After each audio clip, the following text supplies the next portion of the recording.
Hello everyone, welcome back to my channel. So for those who know me, I have quite a few piercings now. My first actual ever piercing video on this channel was my 15 piercings, and I think in total now I've had like 25 to 27 piercings, but I don't wear all of them because I've taken them out. I'm going to go over all of that in my all about my piercings video coming up, like an updated video, so keep a lookout for that.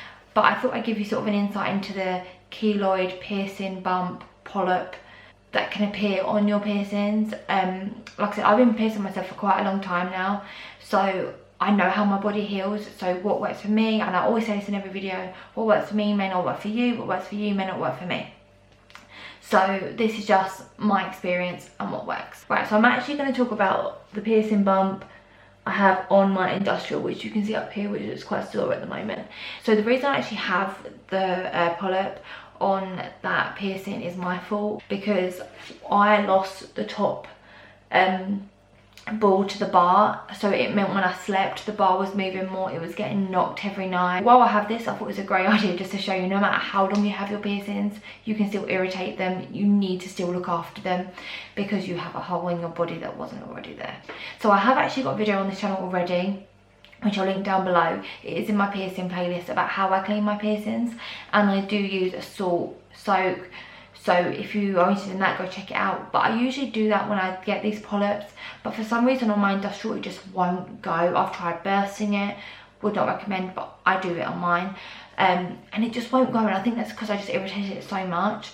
So I'm now taking the step up a notch, and I got a tea tree oil from Boots. I think it cost me like $4.49, but I had Boots points, so it didn't cost me anything.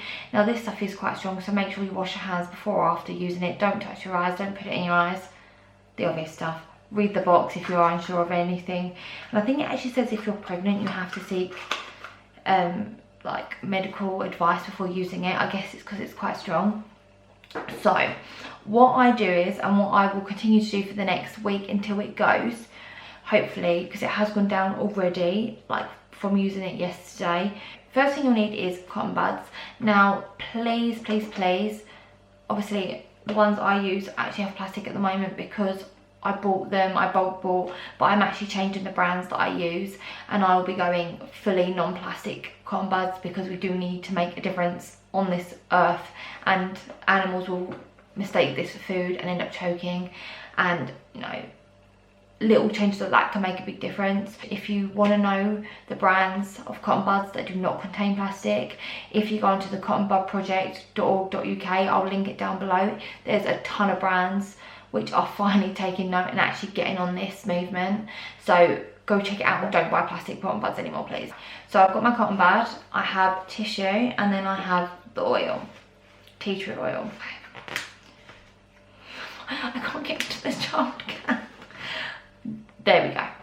It is very strong smelling. That just hit me a little bit. Okay, ignore how I'm holding this, but this is the only way I can do it because usually I don't have to try and put it so high. Right, so I've put the tissue under it, and obviously we have the cotton bud, and I would literally just put a few drops on here. It does say a couple.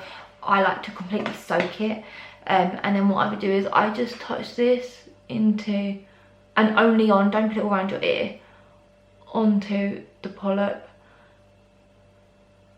I've already done the back, and because I've done my hair, I don't want to get it in my hair, so I'm only going to do the front. And I would literally just wipe that around because it does kill infection and it helps with stuff. And obviously a polyp is where it's been knocked and it's caused a slight infection. So once I pop that on there, it smells very strong. I just leave it, don't touch it. Make sure you wash your hands. You will smell it, it's quite a strong smell, but it will help kill infection. And then what I would do is, so I'd put this on in the morning, and then in the evening I would do a salt soak, just because that's how my body likes to heal. It might not work for everyone, but you will eventually learn how your body heals.